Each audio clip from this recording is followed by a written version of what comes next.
Pernahkah kamu berkata dalam hati, terakhir kali saja, lalu esoknya terulang lagi? Bukan karena imanmu hancur, bukan karena kamu manusia buruk, tapi karena ada sesuatu yang pelan-pelan mengikat otak dan jiwamu. Malam ini, dengarkan baik-baik, bukan untuk menghakimi, tapi untuk menyelamatkan dirimu sebelum terlambat. Assalamualaikum warahmatullahi wabarakatuh. Saudaraku yang dirahmati Allah, bahasan pertama, ada dosa yang tidak terasa besar, tidak berdarah, tidak menjerit, tapi ia mengikat, pelan dalam diam.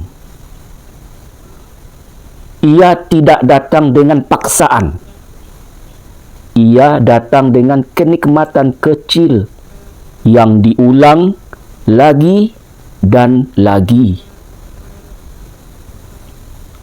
Dan tanpa sadar, kendali hidup pun mulai berpindah tangan.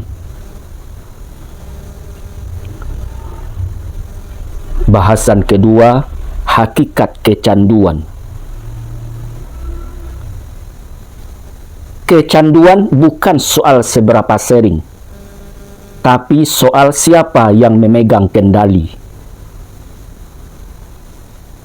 Saat seseorang berkata, "Aku bisa berhenti kapan saja," namun kenyataannya, ia kembali lagi. Disitulah kecanduan bermula. Nafsu tidak memukul, ia membujuk, tidak berteriak, ia berbisik. Bahasan ketiga, mekanisme yang menjebak.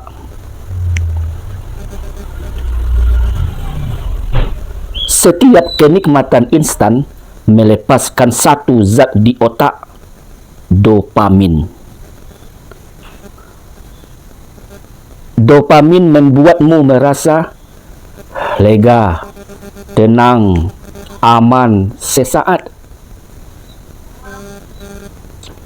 Tapi setelah itu, ia pergi dan otak berkata, "Aku ingin lagi." Bukan karena kamu jahat, tapi karena otak dilatih untuk mengulang. Inilah jerat yang paling halus, nikmat kecil yang mengikat besar.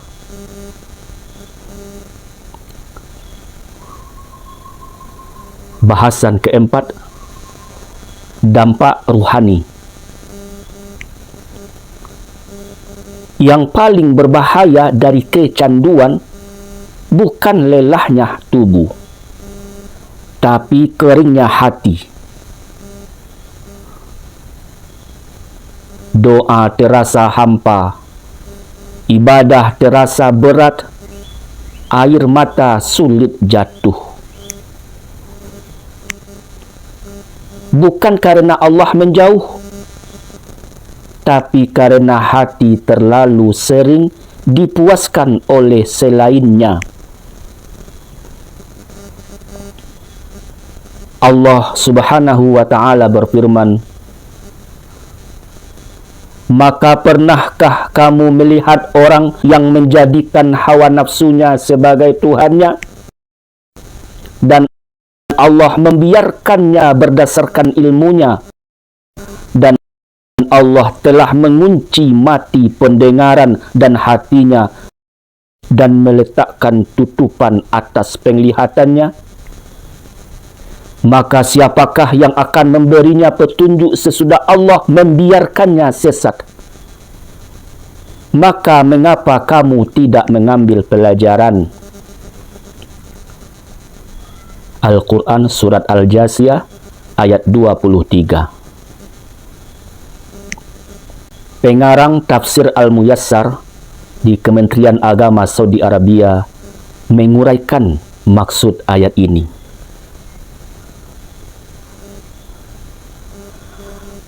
Apakah kamu, wahai Rasul, tidak melihat orang yang menjadikan hawa nafsunya sebagai Tuhannya, yang mana dia tidak menginginkan sesuatu kecuali dia melakukannya, dan Allah menyesatkannya setelah sampainya ilmu kepadanya dan tegaknya hujjah atau alasan argumentasi atasnya, sehingga dia tidak mendengar nasihat-nasihat Allah dan tidak mengambil pelajaran darinya. Allah menutup rapat hatinya sehingga dia tidak memahami apapun dengannya, dan Allah meletakkan penutup pada penglihatannya sehingga dia tidak melihat alasan-alasan Allah. Maka siapa yang akan memberinya taufik untuk mendapatkan kebenaran dan jalan yang lurus setelah Allah menyesatkannya? Apakah kalian tidak mengingat, wahai manusia, sehingga kalian mengetahui bahwa siapa yang diperlakukan demikian oleh Allah, maka dia tidak akan mendapatkan petunjuk selamanya, dan dia tidak akan menemukan penolong dan pembimbing untuk dirinya.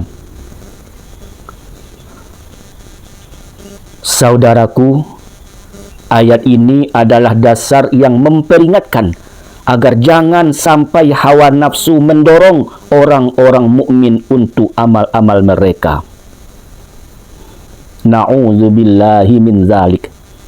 Kita berlindung kepada Allah dari yang demikian itu. Bahasan kelima, jalan keluar yang lembut. Islam tidak memerangi syahwat. Islam menuntunnya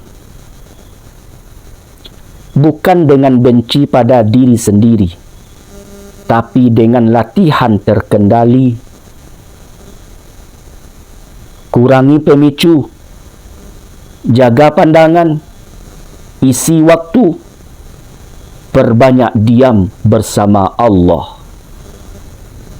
Dan jika jatuh, bangkitlah tanpa putus asa.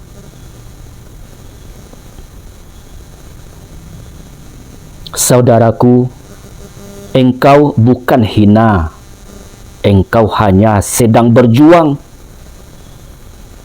Dan setiap kali engkau menahan diri karena Allah, saat itulah engkau menang. Semoga Allah memerdekakan hati kita dari jerat yang tak terlihat. Amin. Allahumma amin. Kabulkanlah, ya Allah, kabulkanlah.